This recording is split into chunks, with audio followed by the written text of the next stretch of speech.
Hi, boys and girls. Tonight I want to read to you The Big Orange Splot by Daniel Manus Pinkwater.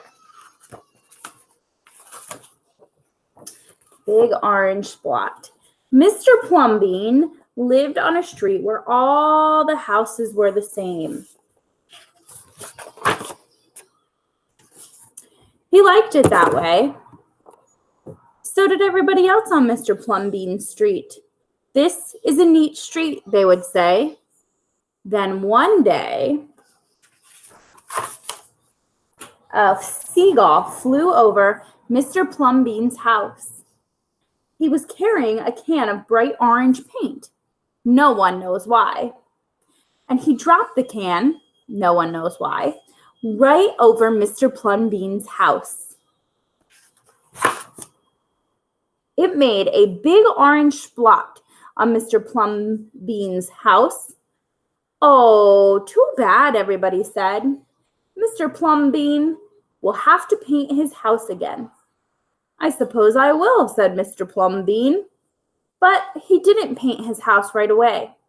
He looked at the big orange splot for a long time. Then he went about his business. The neighbors got tired of seeing that big orange splot. Someone said, Mr. Plumbean, we wish you'd get around to painting your house. Okay, said Mr. Plumbean. He got some blue paint and some white paint, and that night he got busy. He painted at night because it was cooler. When the paint was gone, the roof was blue, the walls were white, and the big orange splot was still there. Then he got some more paint. He got red paint, yellow paint, green paint, and purple paint. In the morning, the other people on the street came out of their houses. Their houses were all the same. Mr. Plumbean's house was like a rainbow. It was like a jungle. It was like an explosion. The next day, the people said, Plumbean has gushed his mush, lost his marbles, and slipped his hawser. They decided they would pretend not to notice. That very night, Mr. Plumbean got a truck full of green things. He planted palm trees, baobabs, thorn bushes, onions, and frangipani. In the morning, he bought a hammock and an alligator. When the other people came out of their houses, they saw Mr. Plumbean swinging in a hammock between two palm trees. They saw an alligator laying in the grass. Mr. Plumbean was drinking lemonade.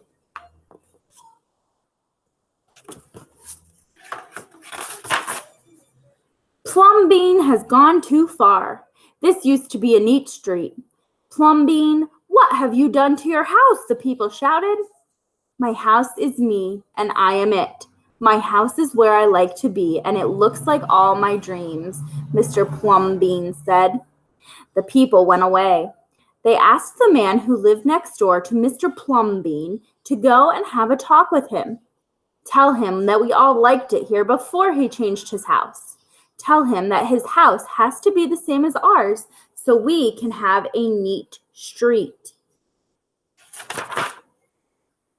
The man went to see Mr. Plumbean that evening. They sat under the palm tree drinking lemonade and talking all night long.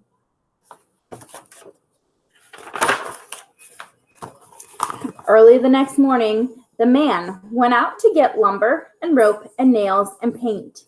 When the people came out of their houses, they saw a red and yellow ship next door to the house of Mr. Plumbean.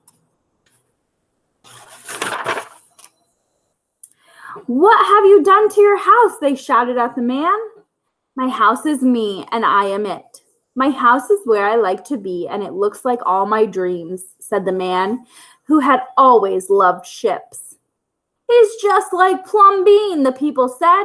He's got bees in his bonnet, bats in his belfry, and knots in his noodle.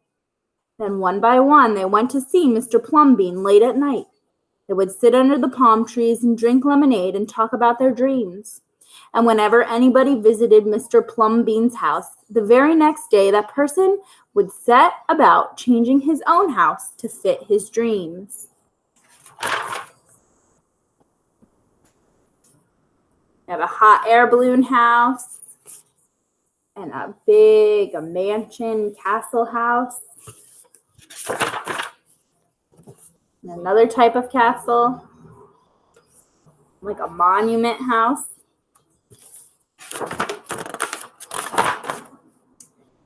Whenever a stranger came to the street of Mr. Plumbean and his neighbors, the stranger would say, "This is not a neat street." Then all the people would say, "Our street is us and we are it. Our street is where we like to be and it looks like all our dreams."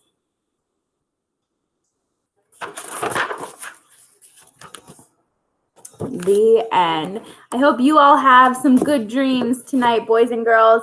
I miss you all, and I hope you're doing well, and I can't wait to see you again soon. Stay safe, guys. Bye.